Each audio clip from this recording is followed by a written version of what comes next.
Kia ora whānau, kei te pihe koe. I hope you're all keeping well in lockdown, by the way, and I hope you're enjoying our content. I just thought I'd quickly jump on and discuss with you, or have a bit of a chat with you, around language.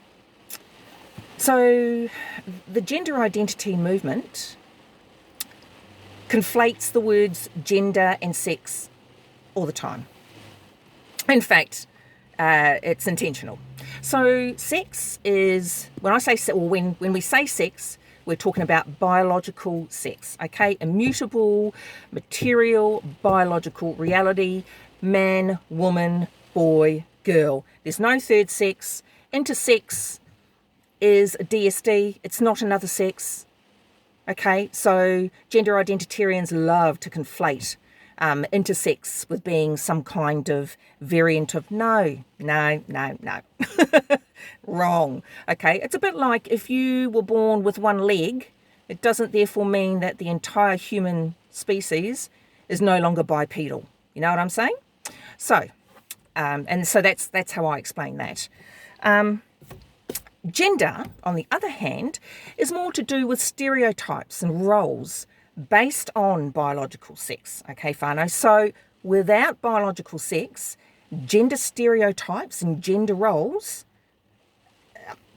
meaningless kind of thing. So it's predicated on biological sex. So for instance, typical stereotype of if you're a boy, you like blue. If you're a girl, you like pink.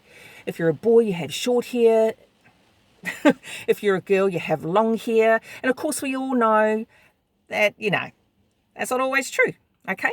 So when the gender identity movement uses the word gender so that they can then say gender fluid, gender non-conforming, non-binary, which means nothing, none of it means anything at all, they use it purposely.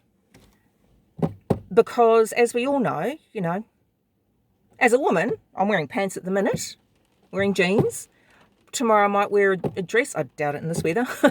But so this is why they've used the word gender. They didn't think of using, if they said the sex identity movement, well, biological sex is immutable, right? They know that.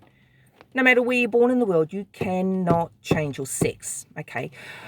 So I wanted to share with you my aha moment. It's the phrase that is usually used for that is your peak trans moment, okay? When the penny dropped for me. So when the penny dropped was when I started seeing online, and actually just in conversation with certain people, things like cis woman, cis man, cis lesbian, CIS, that's what they're talking about. It's a nonsense. It's nonsense,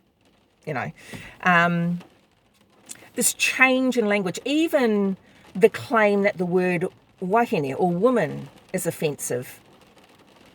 How is it offensive? That makes no sense whatsoever.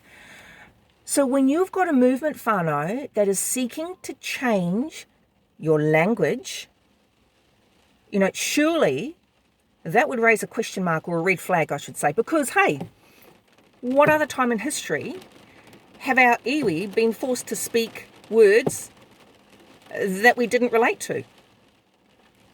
See what I'm saying? When someone wants to overpower or influence or control, dominate, they change the language. They forcefully change the language. I mean, we should know this by now because, a lot of us, my elders, they were beaten mercilessly at school, thrashed for speaking te reo. And my grandmother was too scared to go to school. She'd say to me, she's just too, petrified.